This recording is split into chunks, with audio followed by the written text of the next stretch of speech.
Ang kwento ni Tomby.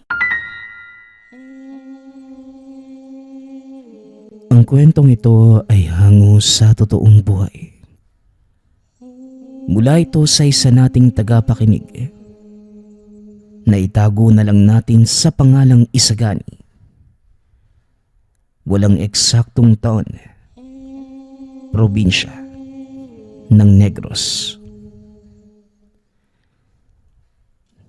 Nang mga panahong ito, kasalukuyang nasa pangangalaga ng tiyahin itong si Isagani. 8 buwang gulang nang iniwan ito ng mga magulang at hindi na muling binalikan. Simula magkaisip si Isagani, pananakit at pang-aapi ang naranasan nito mula sa mga pinsan at tiyahing tawagin na lang natin sa pangalang Masing. Tiniis ni Isagani ang lahat ng pang-aalipusta, pangmamaliit at pananakit, hanggang sa makaya nitong mamuhay ng sarili. 16 na taon nang nagpa siyang umalis sa pangangalaga ng tiyahin. Napadpad ito sa malayong probinsya ng Negros. Tubong akla ng binata, kaya medyo nahirapan ito sa lengguwahe. Ngunit kalaunan ay nagawa din itong makiangkop. Dito nakilala ni Isagani ang isang matandang nagngangalang Mang Kemoy. Nagkita ang mga ito sa pamilihan nang minsang pagnakawan ni Isagani ang matanda. Hindi inakala ng binatang mahuhuli ito, dahil kung titignan, uugod-ugod na si Mang Kemoy at halos hindi na ito makapaglakad kung walang tulong ng dala nitong baston. Nagpaliwanag naman ang binata kung bakit niya nagawa ang pagnanakaw. Naunawaan naman ito ni Mang Kemoy, at dahil wala ding kasama sa buhay, inalok na matanda si Isagani na doon manirahan sa kanya. Wala nang nagawa ang binata dahil kailangan din ito ng matitirhan, lalo na't bago lamang siya sa lugar. Ito ang naging simula ng malaking pagbabago sa buhay ng binata. Nagmamay-ari ng maliit na taniman ng gulay itong si Mang Kemoy. Ito na din ang naging hanap buhay ni Isagani. Maliban sa paging magsasaka, kilala ding albularyo sa lugar si Mang Kemoy. Hindi lang mga gulay ang nakatanim sa hardin ng matanda, kundi mga halamang gamot na hindi karaniwang nakikita sa kanilang lugar. Tinuruan din ni Mang Kemoy si Isagani ng pamamaraan kung paano gagamitin ang mga ito. Ngunit isang sekreto ang hindi sinasabi ng matanda. Ito ay ang hawak niyang baston. Nagtataka si Isagani dahil ni minsan ay hindi ito hiniwalay sa kanya. Kung maiwan man ito ng matanda, dali-dali niya itong binabalikan. Tatang Kemoy, bakit po hindi niyo binibitawan yung baston niyo? Tanong ng binata nang minsang nakaupo sila sa sala habang gumagawa ng pangbanyos. Kapag binitawan ko ito, hindi na ako makakalakad. Alam mong ito lamang ang sumusuporta sa akin eh. Tugon ng matanda. Ang buong akala ni Isagani ay nagbibiro lamang ito, kaya hindi niya ganong binigyan ng pansin. Hindi na muling nagtanong pa si Isagani bilang respeto na din kay Mang Kemoy.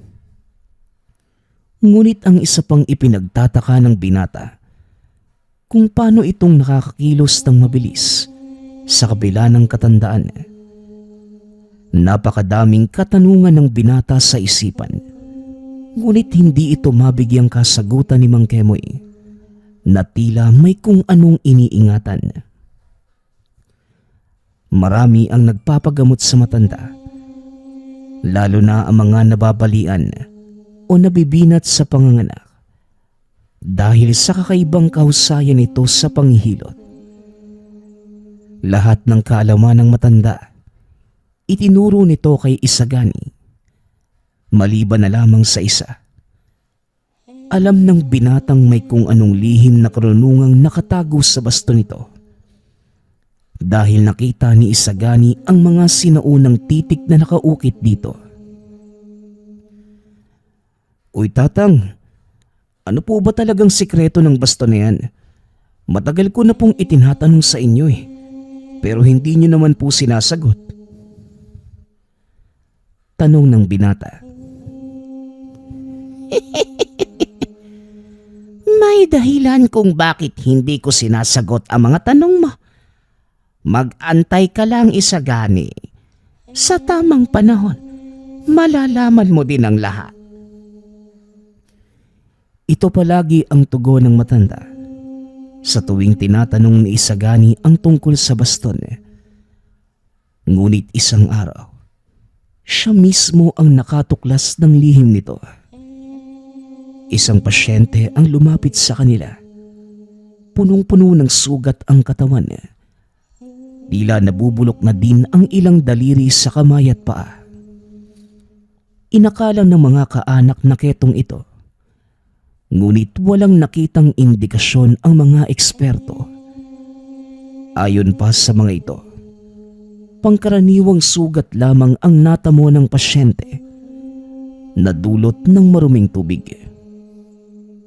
Ngunit hindi na ito gumagaling kahit na anong gamot pa ang pangbanyos ang kanilang ilagay. Ayon din sa mga kaanak, inabot na ng milyong piso ang kanilang nagastos sa pagpapagamot. Ngunit walang nangyari. Kaya nagpasya ang mga ito na dalhin siya sa isang manggagamot. Nakatayo lamang si Isagani sa tabi ng matanda. Inaantay ang iutos nito. Laking gulat ng binata dahil biglang iniabot ni Mang Kemoy ang baston sa kanya. Hawakan mo ang baston ko, Isagani. Kailangan ko ng 2 kamay ko sa gagawin kong ito. Wika ng matanda. Iniabot naman ito ng binata. Nakaramdam ito ng mahinang kuryente. Dahilan para mabitawan ang baston. Tinignan ni Mang Kemoy si Isagani. Dali-dali namang dinampot ng binata ang baston. Pasensya na po tatang ha. Hindi ko po sinasadyang bitawan. Nagulat lang po. Ngunit hindi na ito natapos dahil dinugtungan na ng matanda. Walang problema, iho. Ngayon tumayo ka sa gawing yon at huwag kang aalis. Wika ni Mang Kemoy. Sinunod naman ito ng binata sa pag-aakalang nagalit sa kanya ang matanda. Tama ang naging pasya niyong dalhin dito ang pasyente. Hindi malulunasan ng doktor ang kanyang karamdaman. Isagani, pumunta ka sa hardin. Dalhin mo ang baston at hayaan mong ituro niya sa'yo ang halamang gamot na dapat mong kunin. Utos ni Mang Kemoy. Dali-dali namang lumakad ang binata. Laking gulat ni Isagani dahil kusang kumilos ang baston na tila dinadala siya nito sa isang lugar. Ilang sandali pa ay huminto ito sa paglalakad. Habang nakaturo sa isang halamang may kulay asul na bulaklak. Dali-dali itong binunot ng binata at dinala pa uwi. Pagdating sa tahanan, iniabot niya ito kay Mang Kemoy. Tatang, eto na po yung halamang pinapakuha niyo. Bakit ibinibigay mo sa akin? Hindi ba't may batas tayo dito? Kung sino ang kumuha, siya rin ang gagawa. Kaya bilisan mo na't katasin mo na ang bulaklak ng halamang yan. Wika ni Mang Kemoy. Hindi ito ang unang beses na gumawa ng gamot si Isagani. Ngunit sa hindi malamang dahilan, natataranta ang binata na tila hindi alam kung ano ang unang dadamputin. Kumalma ka lang, bata. Masyado kang kinakabahan. Kakatasin mo lamang ang bulaklak na yan. Hindi ko sinabing ikaw ang manggagamot.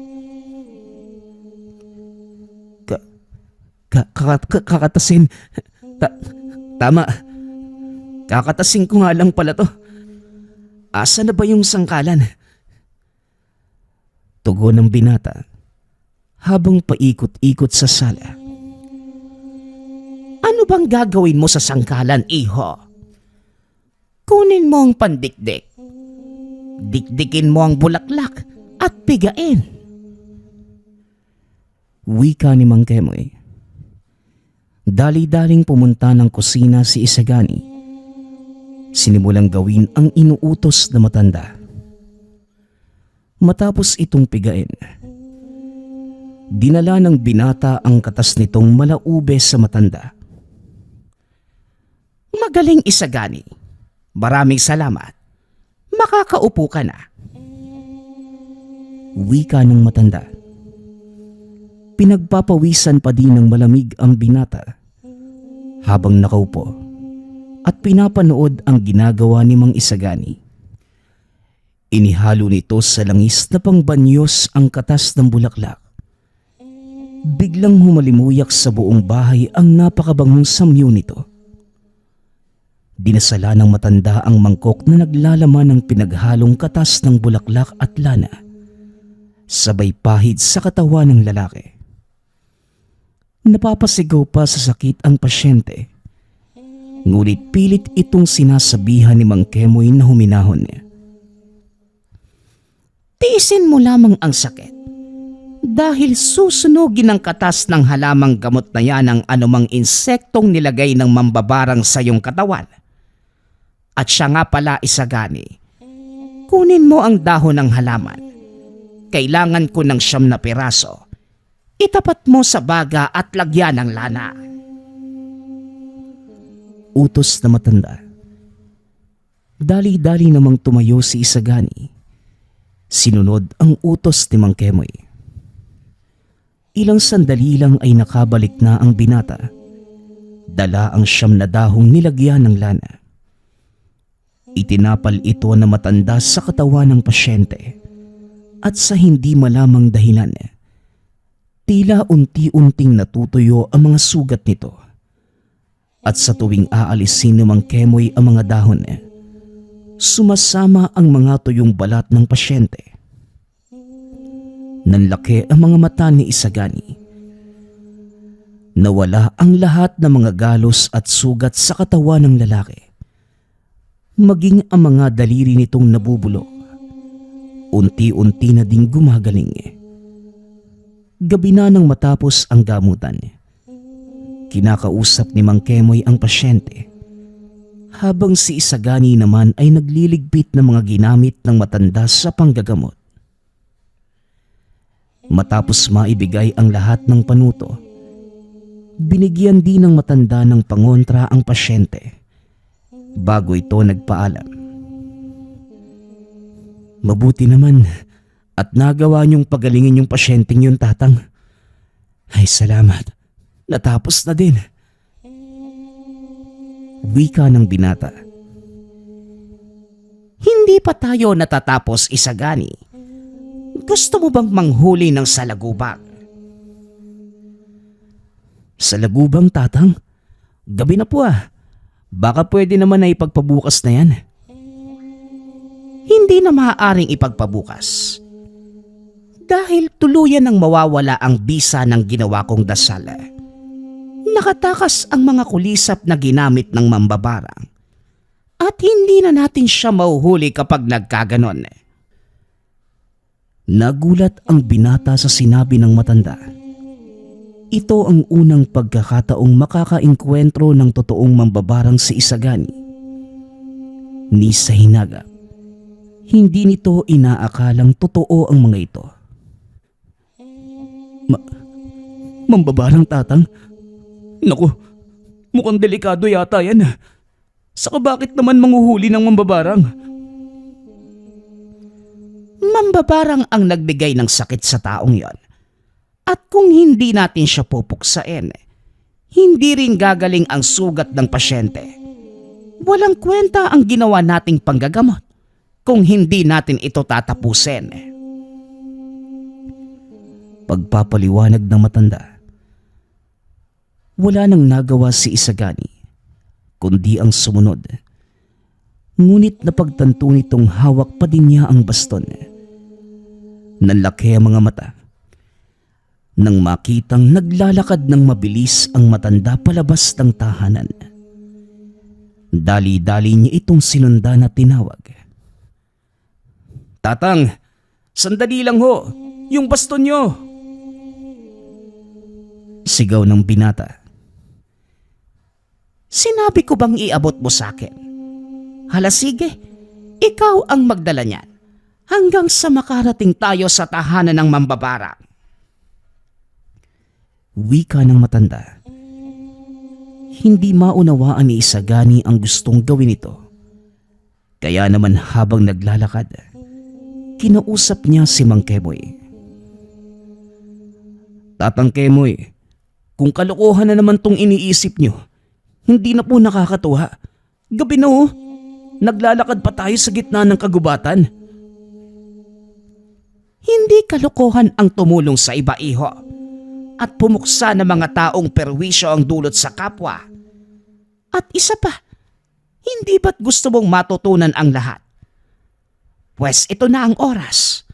Bago ko ituro sa iyo ang sikreto ng baston, ipapakita ko muna kung ano ang kaya nitong gawin. Wika ng matanda. Hindi na nakapagsalita si Isagani. Nagpatuloy na lamang ito sa pagsunod kay Mang Kemoy. Hanggang sa makarating sila sa kabisera. Dito lang naman pala tayo pupunta eh. Bakit kailangan pa nating dumaan sa gubat, Tatang? Yan tuloy. Nagkanda putik pa tayo. Sinundan ko lamang ang salagubang na yan. Sa gubat siya dumaan dahil inililigaw niya tayo. Alam mo, Isagani, ang unang hakbang sa pagtunto ng mga mambabarang ay ang hindi pagsuko. Ngayon nakikita mo ba ang bahay na yan? Tanong na matanda habang nakaturo sa isang lumang bahay. Oo, Tatang.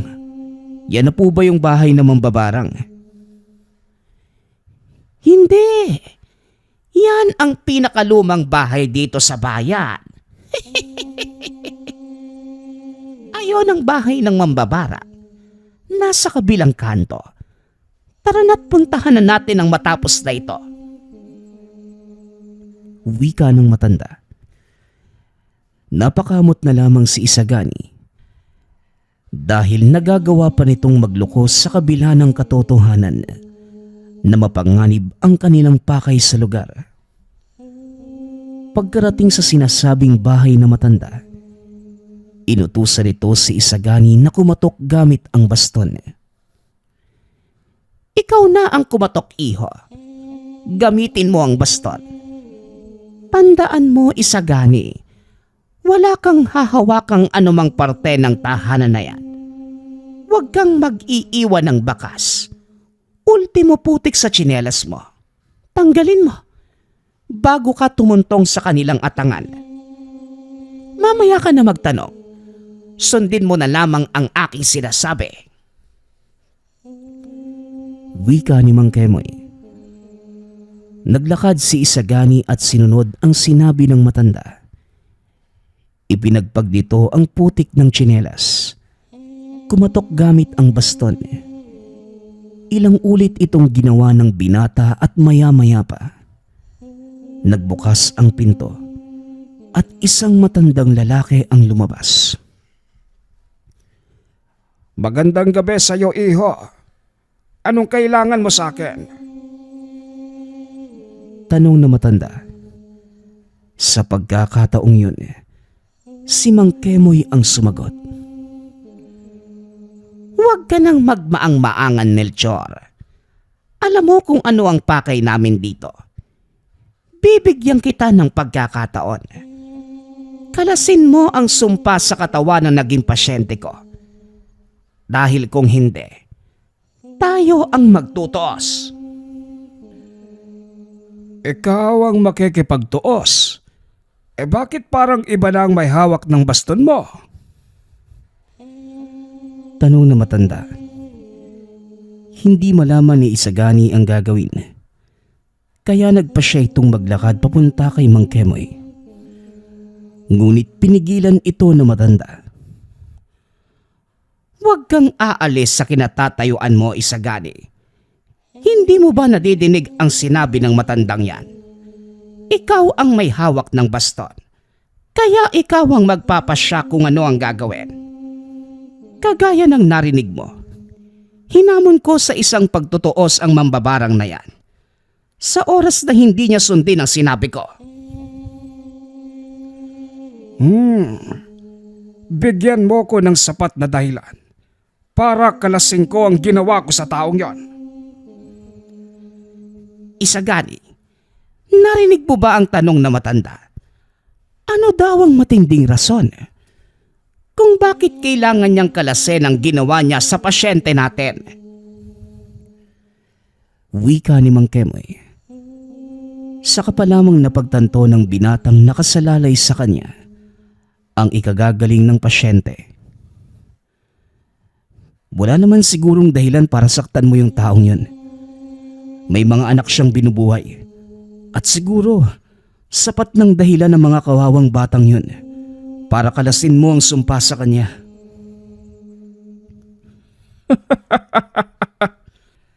Sa akin wala siyang personal na kasalanan. Ginawa ko lamang ang utos ng taong nagbayad sa akin. Kailangan ko ding mabuhay, iho. Hindi ko alam kung ano ang nagawa niyang kasalanan sa taong yon. Kaya mas makabubuti siguro kung ikaw na ang magtatanong. Wika ng mambabarang. Papasok na sana ito sa tahanan nang muling magsalita si Mang Kemoy. Ganito na lang, Melchor. Makipagmatigasan ka sa akin. Tignan natin kung hanggang saan ang itatagal mo. Binigyan kita ng isang pagkakataon. Pero mukhang mas gusto mong pahirapin ang sitwasyon. Kagaya ng sinabi ko sa'yo, wala naman akong personal na galit sa taong yon. Trabaho lang, Kemoy. Kailangan ko din kumita. Tugon ng matanda. Dito na nag-init ang ulo ni Isagani. Hindi nito matanggap ang mga dahilan ni Mang Melchor. Mawalang galang na po sa inyo, Mang Melchor. Pero mali po yung gawin yung pagkakakitaan ng buhay ng tao. Pasensya na po kayo, pero hindi ko po yun matatanggap. At ano naman ang magagawa ng isang kagaya mong baguhan? Alam mo, iho, hangal din itong maestro mo para isuong ka sa mapanganib na laban nang walang kaalam-alam. Ang mabuti pa, umalis na kayo bago pa. Hindi na naituloy ni Mang Melchor ang sasabihin. Dahil bigla itong nakaramdam ng pagbigat ng pakiramdam. Tinapik ni Isagani ng marahan ang sahig gamit ang baston. Biglang nandilim ang paningin ni Mang Melchor. Nako, Isagani, bilisan mo na dyan. At mukhang aabutin pa tayo ng ulan. Mauna na po kayo, Tatang. Alam ko naman ang daan pa uwi. May tatapusin lang ako. Wika ni Isagani. Sa hindi malamang dahilan. Tila alam na ng binata ang gagawin sa sitwasyong ito. Maging si Tandang Kemoy, nagulat sa mga nangyayari. Alam mo ba ang kakayanan ng baston na hawak mo, iho? Alam mo ba kung paanong gagamitin yan? Ang totoo, hindi ko pa alam kung paano gagamitin ang baston na to eh. Kaya nga ako nandito, para masubukan. Tugon ni Isagani. Kasabay ng muling pagtapik ng baston sa lupa ng malakas. Tila may kakaibang liwanag mula sa langit na bumagsak sa tahanan ng mambabarang. Maging ang binata ay tumalasik papalayo. Ngayon, alam mo na kung bakit hindi ko ibinabagsak o binibitawan ang baston. Pambihira. Kamunti ka na ako dun ah. Pero hindi ko naman nakalaing ganun yung mangyayari. Paanong bigla na lamang may bumagsak na maliwanag na bagay? Mas makakabuti kung sa bahay na natin pag-usapan ang tungkol dyan. Nasa kabisera tayo ng baryo at anumang oras ay maglalabasan na ang mga tao. Lalo na pag nakita nilang natutupok ng apoy ang bahay ni Melchor. Tugon ni Mang Kemoy. Dali-daling umuwi ang mga ito. Pagkarating sa tahanan, saka pinaliwanag ni Mang Kemoy ang lahat tungkol sa baston. Ang baston na yan, isang sandatang mula sa mga diwata. Hindi lang basta sandata. Dahil nakaukit din dyan ang malalakas na orasyon. Diwata? Parang narinig ko na dati yan. Pero hindi ko lubos maunawaan. Hindi ko alam na totoo pala sila. Ang akala ko, alamat lamang yung mga nilalang na yun eh. Kaya nga nalika ang mga alamat. Dahil mula ang mga ito sa totoong kaganapan noong unang panahon. Nagiging alamat lamang sila.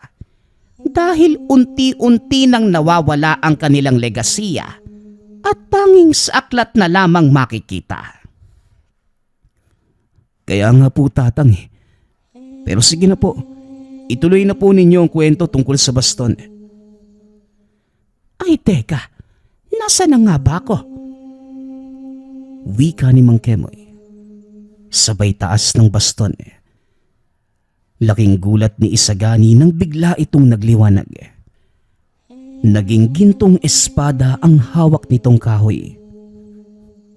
Pambihira. Paano mong naitago ng ganito katagal yung sandatang yan? Mahabang panahon na, Isagani. Pinagpasapasahan ito ng aming mga ninuno. Henerasyon sa henerasyon. Kaso lang parang mapuputol sa akin ang mahabang linya ng tagapangalaga ng sandatang ito. Eh bakit naman po? Wala po ba kayong anak?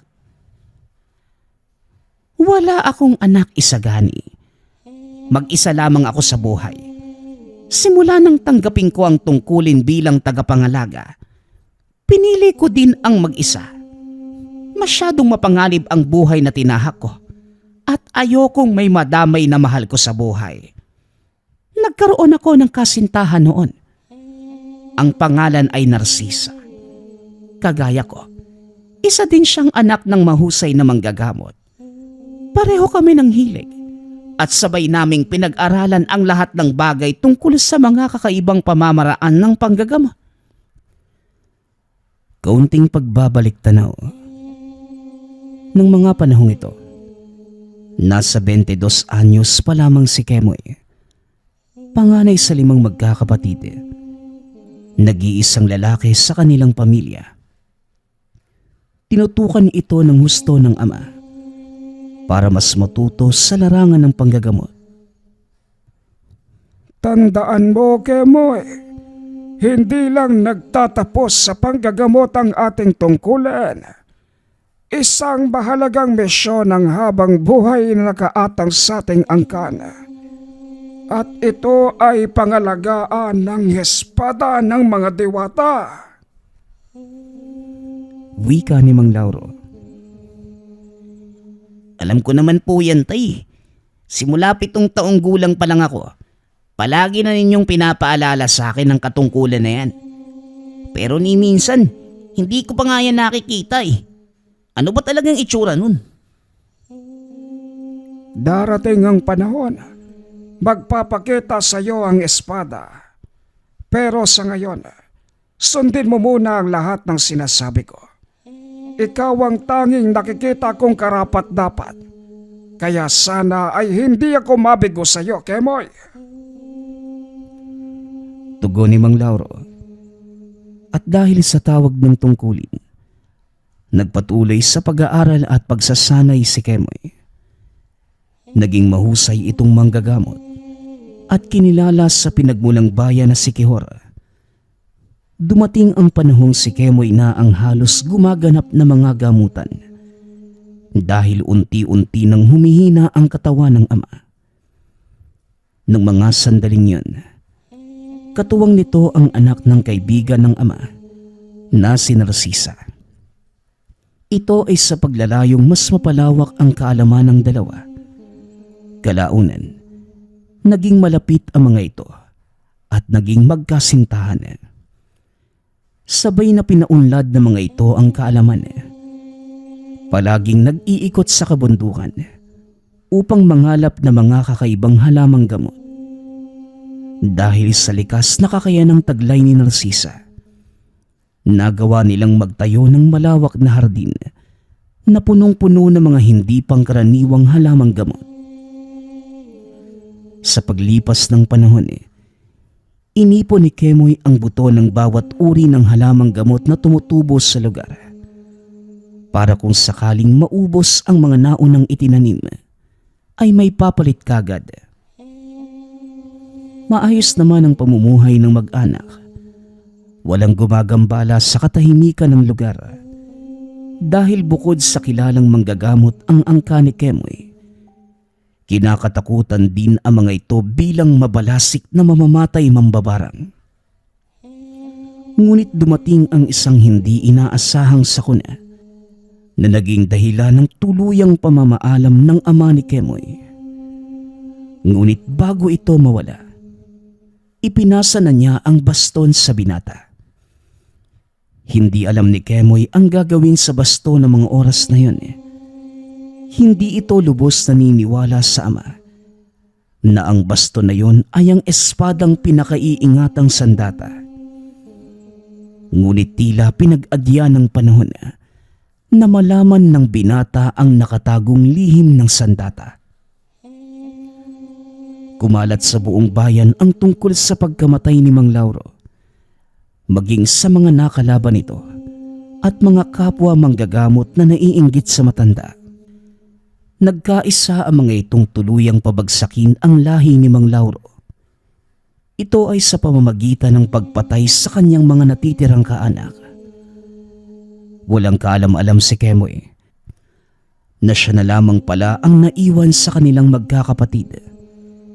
Nalaman na lamang niya ito nang makaharap na niya ang isa sa mga taong naghahangad na makuha ang baston sa kanilang pangangalaga. Ito ang pinsang si Mauricio. Nasa kalagitnaan ng panggagamot si Kemoy nang biglang dumating ang pangkat nito. Sa pilitang pinaalis ang mga taong nag-aantay.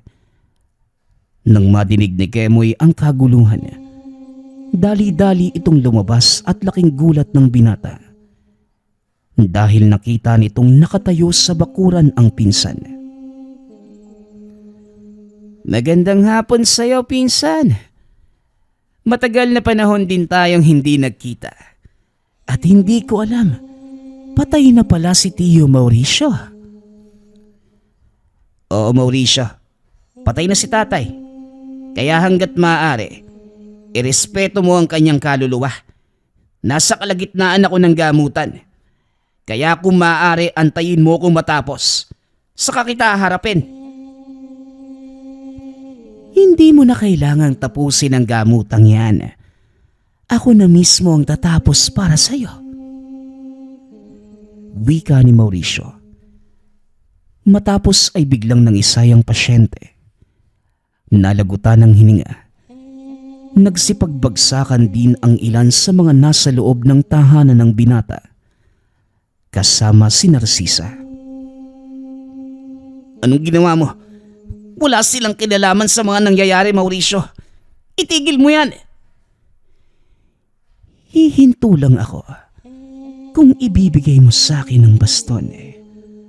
Masyado ng mahabang panahon ang pananatili nito sa pangangalaga ng sakimong ama. Oras na siguro na ako naman ang mangalaga nito at gumamit ng taglay na kapangyarihan. Yun lang ba ang gusto mo? O sige, ibibigay ko sa'yo. Itigil mo lang yung ginagawa mo. Dahil wala namang kinalaman ng mga taong ito sa kung anumang hidwaan natin. Yan. Madali ka naman palang kausap. O sige, tatanggalin ko ang sumpang nilagay ko sa kanila. Pero iabot mo muna sa akin ang baston. Wika ni Mauricio. Dali-daling kinuha ni Kemoy ang baston at inihagis ito sa pinsan.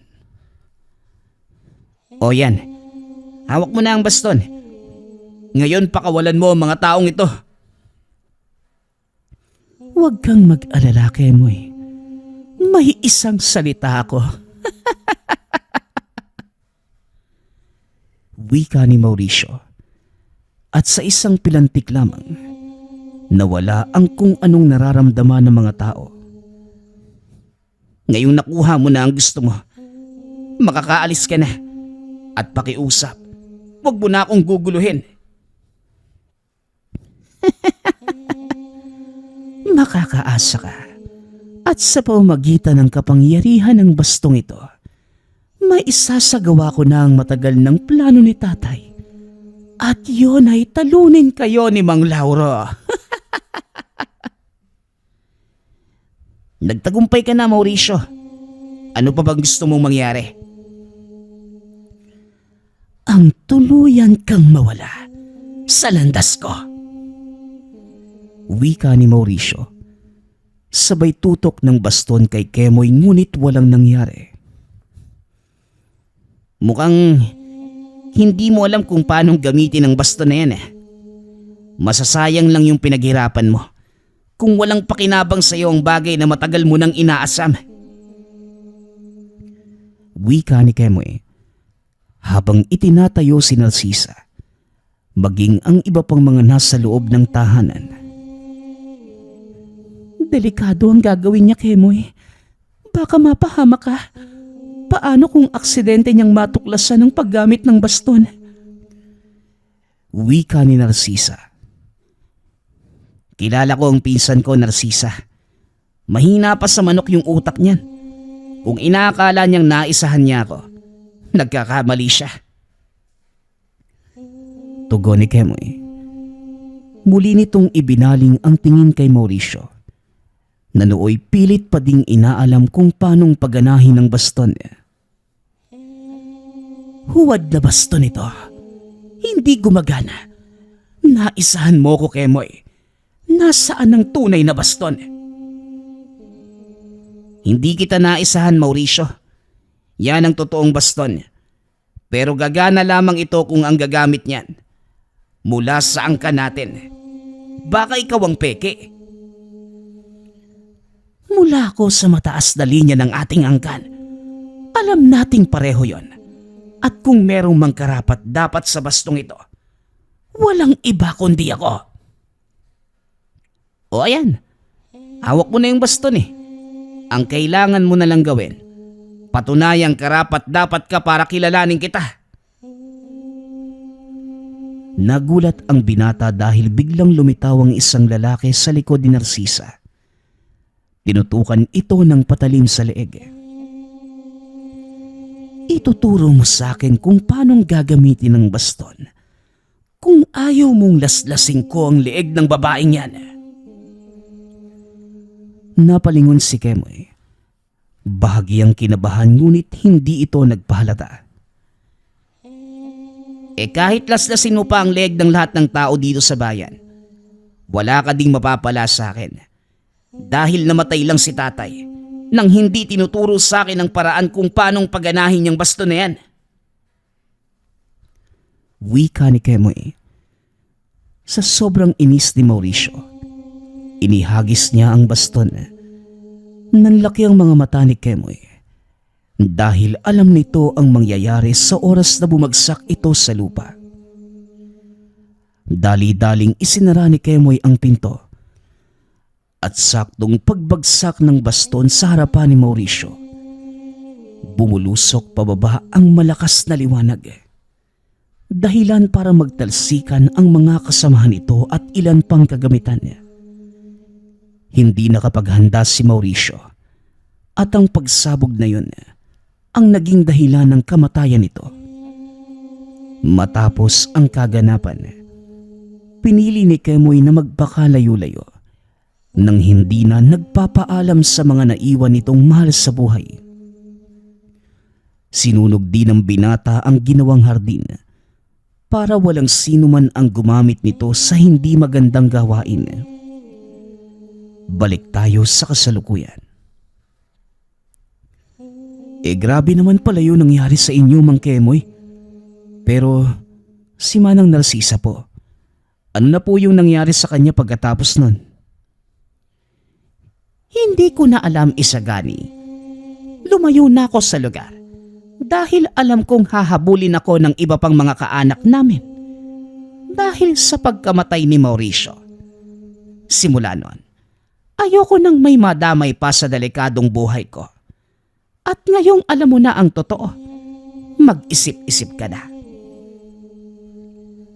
Manong, buo na po yung pasya ko. Isa pa, nandito na ako eh. Wala na tong atrasan. Pwes, ngayong alam mo na ang magagawa ng bastong ito, sana wag kang papabulag sa kapangyarihan. At sa oras na ikaw na ang mangalaga, gamitin mo ang kapangyarihan yon sa kabutihan.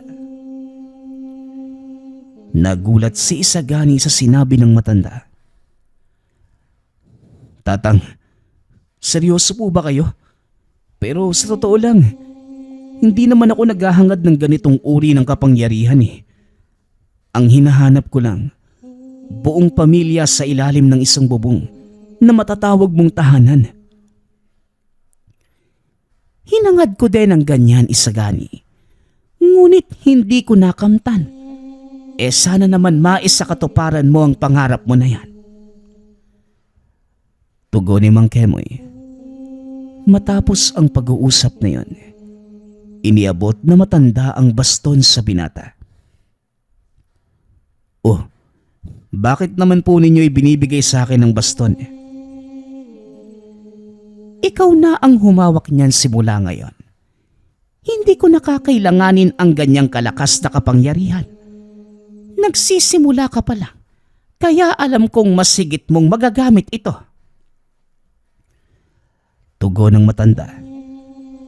Tinanggap ni Isagani ang pagbabagong yun sa buhay at sa ilalim ng paggabay ni Mang Kemoy, naging kilala din itong manggagamot sa lugar. Ipinagpatuloy ni Isagani ang sinimula ng matanda dahil unti-unti nang nangihina ang katawan ni Mang Kemoy. Tanging pagtuturo sa pamamagitan ng salita na lamang ang nagagawa nito. Tandaan mo, Isagani, ang kapangyarihan ng baston ay lalabas lamang sa oras na kailanganin mo ito. Huwag na huwag mong gagamitin ito sa maling gawa dahil may kaukulan itong kabayaran. Payo ng matanda. Paulit-ulit niya itong sinasabi kay Isagani at hindi naman nakakalimutan ng binata ang lahat ng itinuro nito. Hanggang sa isang araw, dumating ang pagkakataong sinubok ang disiplina ng binata. Ipinatawag ito sa kabilang bayan para gamutin ang isang paralitiko. Pasensya na kung hindi ako makakasama sa iyo, iho. Pero huwag kang mag-alala. Ayos lang naman ako dito sa bahay. Kaya ko namang kumilos kahit papano. Wika ng matanda. Sandali lang naman ako doon, tatang eh. Magdadala ako ng makakain pag uwi ko. Huwag kayo masyadong magkikilos ha. At baka mapano kayo. Wika ng binata. Matapos ay nagpaalam na ito. Pagkarating sa tahanan ng pasyente, kinausap nito ang kaanak para malaman ang kalagayan ng gagamutin. Noong una, medyo nawirduhan ang mga ito dahil sa dalang basto ng binata. Ngunit kalaunan, nakasanayan na din nila sa Isagani. Ayon sa mga kaanak ng pasyente, ayaw na itong tanggapin sa ospital dahil wala na itong pag-asa. Nahulog sa puno ng nyog ang lalaki habang kumukuha ng tuba. Tumama ang likod na naging dahilan para maparalisa ang kalahati ng katawan niya mula bewang pababa. Matapos malaman ang kalagayan, sinimula ni Isagani ang paghihilot. Sa hindi malamang dahilan, nakaramdam ito ng kung ano. Lalo pa nang hawakan nito ang paa ng pasyente. Maaari niyo bang ituro ang nyog na kinahulugan ng pasyente? Doon po sa labas sa likod ng bahay. Tugon ng isa sa mga kaanak. Pinuntahan naman ito ni Isagani. Nakitang hindi naman ganong kataas ang puno ng nyog. Sa ganito kataas na puno, kahit bumagsak ka pa ng unang likod, hindi ka naman mababalian eh. Halos 5 talampakan lang ang taas nito. Ano pong nangyari sa tatay ko? Mukhang hindi pagkahulog ang dahilan ng pagkaparalisa ng tatay niyo. Sino bang nakaaway niya? Ang huling tanda ko, may nakasagutan siyang manginginom ng tuba dahil hindi na ito binayaran yung iniinom. Maliban doon, wala na eh. Tugon ng kaanak. Kilala mo ba yung taong yon? Hindi nga po eh. Parang dayo lang yata sa nuga. Pero managin po siya sa kabisera. Kung gusto nyo, ituturo ko po. Hindi na, Popoy. Ang mabuti pa, ikuha mo ko ng makapal na kumot. Basain mo ito at dalhin sa akin. Wika ni Isagani. Bagaman nagtataka, sumunod naman si Popoy. Maya-maya pa, dumating na ito bitbit ang basang kumot. Itinakip ito ni Isagani sa ibabang bahagi ng katawan ng pasyente at sinabing, Manong, tiisin nyo lang po. Makakaramdam kayo ng parang mahinang kuryente. Pero pagkatapos nun, unti-unting makakaramdam ang ibabang bahagi ng katawan nyo. Tumango ang pasyente. Ilang segundo ang nakalipas. Bigla itong napasigaw. Dinantay ni Isagani ang dulo ng baston sa basang kumot at bahagya itong tinapik. Ano pong nangyayari? Bakit sumisigaw yung tatay ko? Wala naman. Maayos na ang kalagayan niya. Maya-maya lang magkakamalay na ang tatay mo. At ilang araw lang, makakalakad na siya ulit. O sige na, muuna na ako ha. May lasenggo pa akong kailangang ligpit eh. Tugon ni Isagani. Dali-dali itong lumabas upang magpunta sa kabisera ng baryong yun. Hinanap nito ang sinasabing tao ni Popoy. Bagaman hindi nasabi sa kanya ang pangalan, alam nito kung paanong tutuntunin ang sinasabing lalaki. Pumasok ang binata sa isang mataong kainan. May mga kalalakihang nag-iinuman. Tila pinagkakatuwaan ang isang babae. Hindi na ito pinansin pa ni Isagani dahil nakatuon ang pansin nito sa lalaking hinahanap. Maya-maya pa, may naupo sa tapat ng kanyang mesang kinauupuan. Hindi ka na dapat nagpunta sa lugar na ito. Alam mo bang nasa loob ka na ng teritoryo ko? Wika ng lalaki.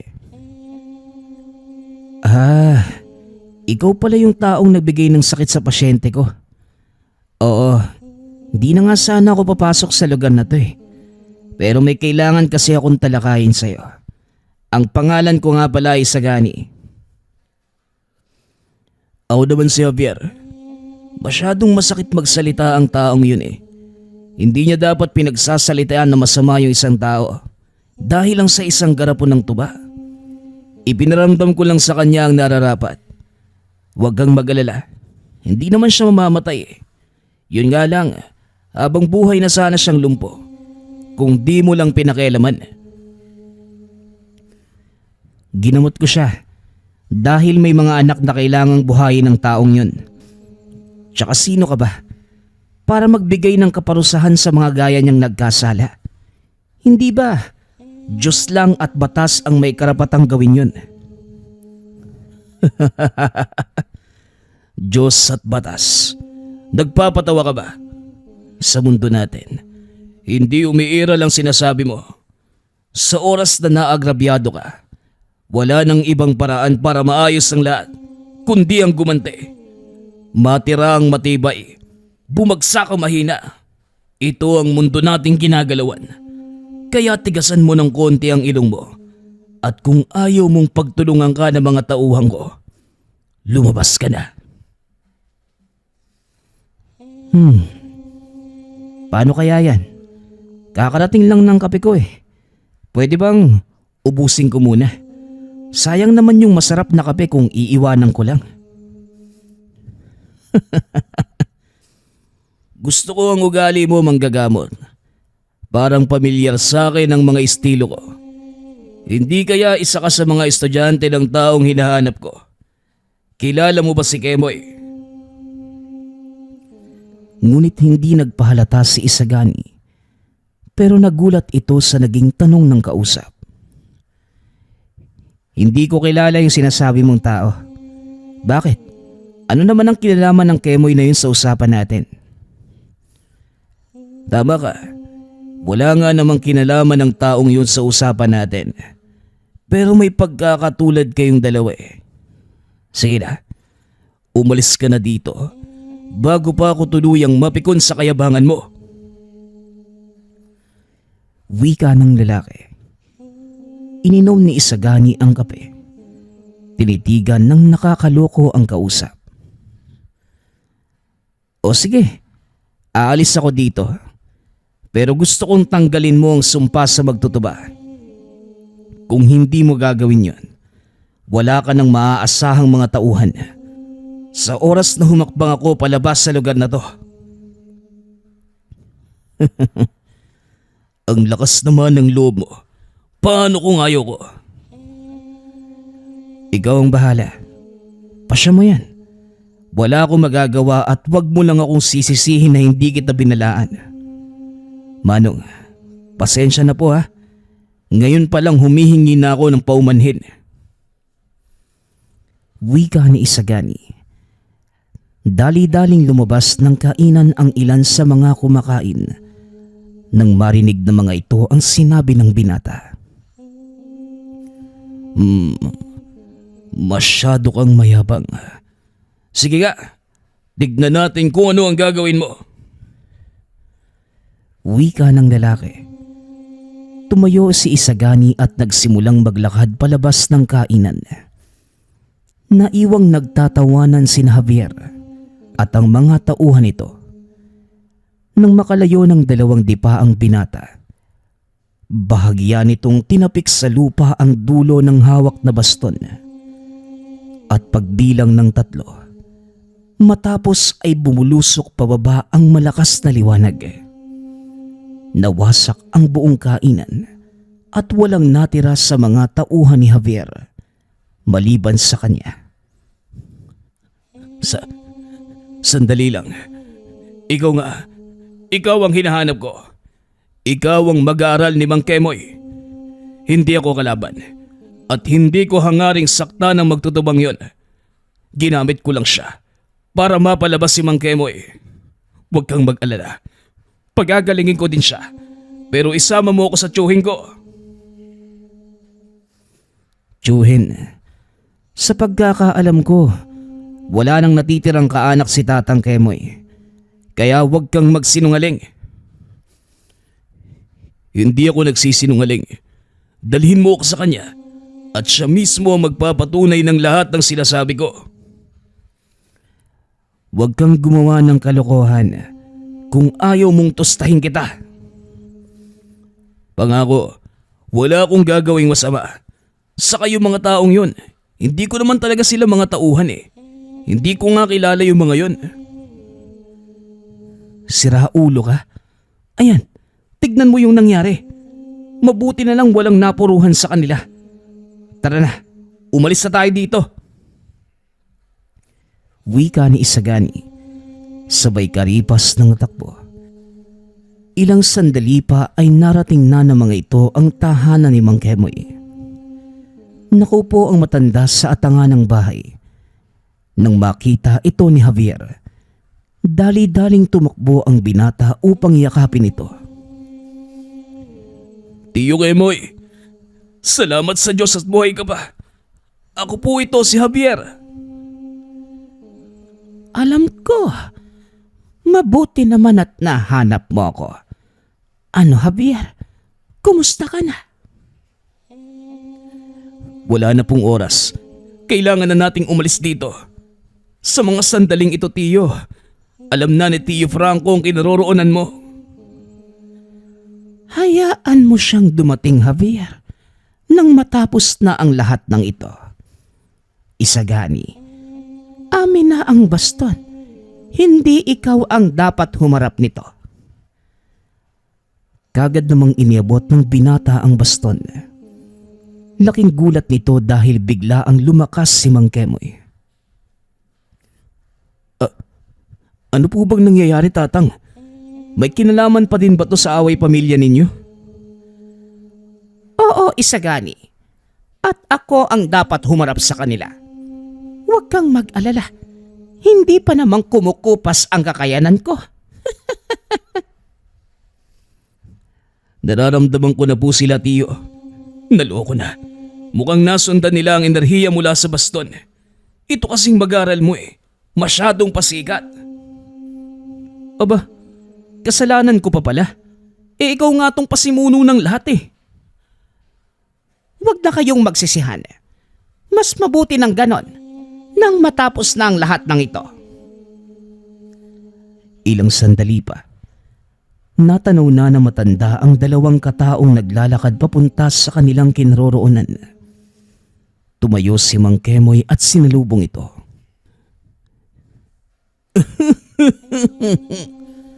Hindi ko inaasahang buhay ka pa pala. Ang dakilang anak ni Lauro. Maging ako, hindi ko din akalaing buhay ka pa, Franco. Alam ko na ang sadya mo. Pero pasensya na, dahil hindi kita hahayaang magtagumpay.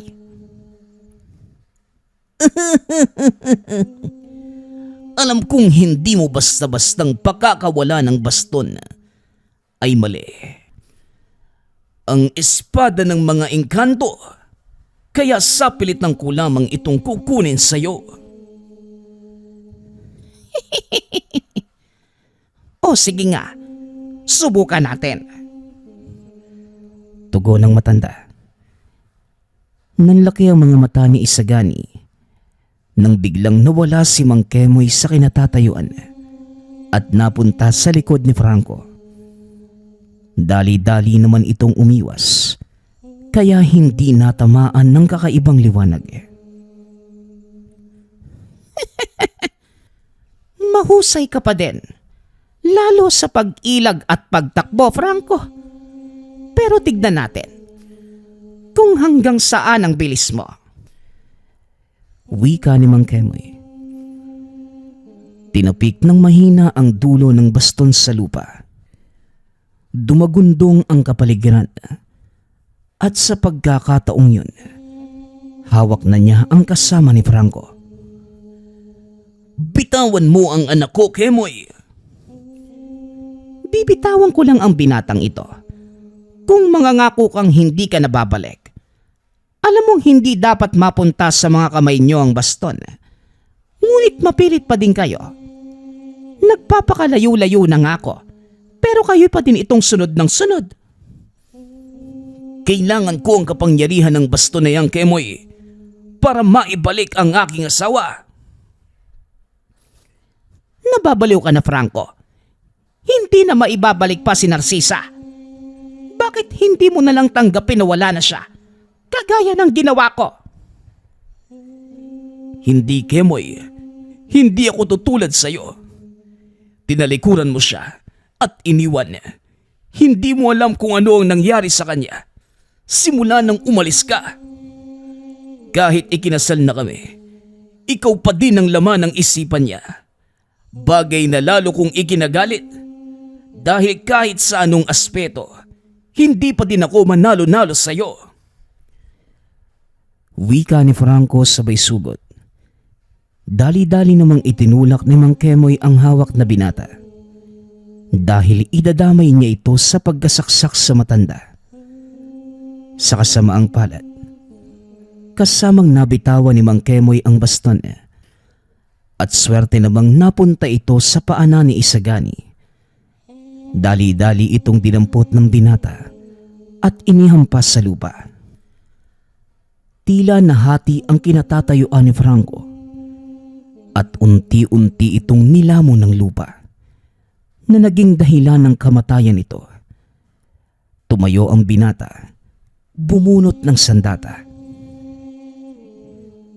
Pinatay mo ang tatay ko. Wika ng binata sabay sugot. Ngunit hinarangan ito ni Tatang Kemoy. Abel, tumigil ka na. Huwag mo nang dagdagan pa ang nawala nating mga kapamilya. Magtigil ka na sa paghahangad ng kapangyarihang ito.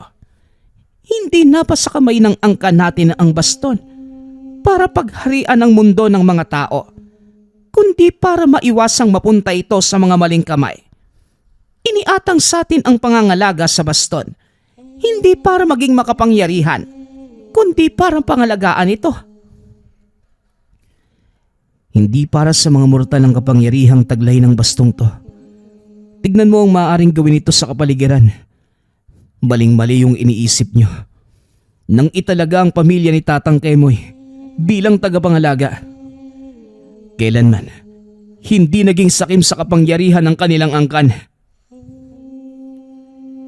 Dahan-dahang kumalma ang binatang si Abel. Binitawan ng sandata.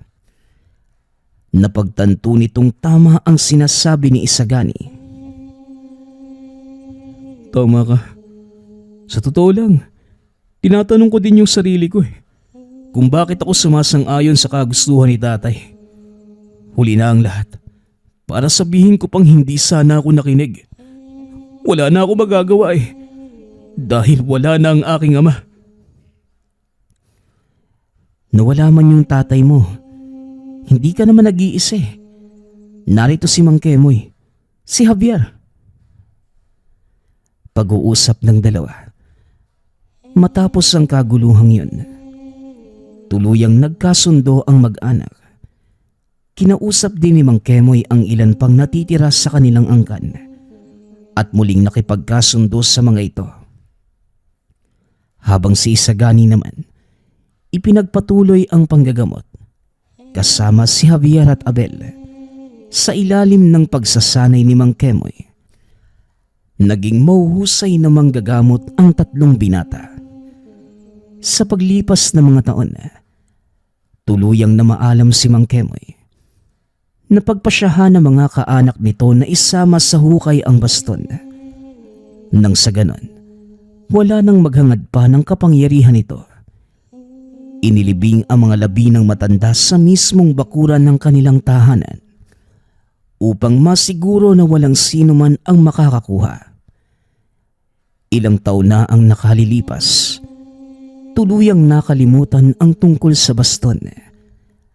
Ngunit hindi makakalimutan ng mga kaanak ni Isagani ang kwento ni Mang Kemoy na tagapag-ingat ng baston mula sa engkanto. Nagpapasalamat nga pala ako sa lahat ng sumusuporta sa ating channel. Nawa ay patuloy niyong suportahan at pakinggan ang ating mga kwento. Hanggang sa muling pakikinig. Paalam.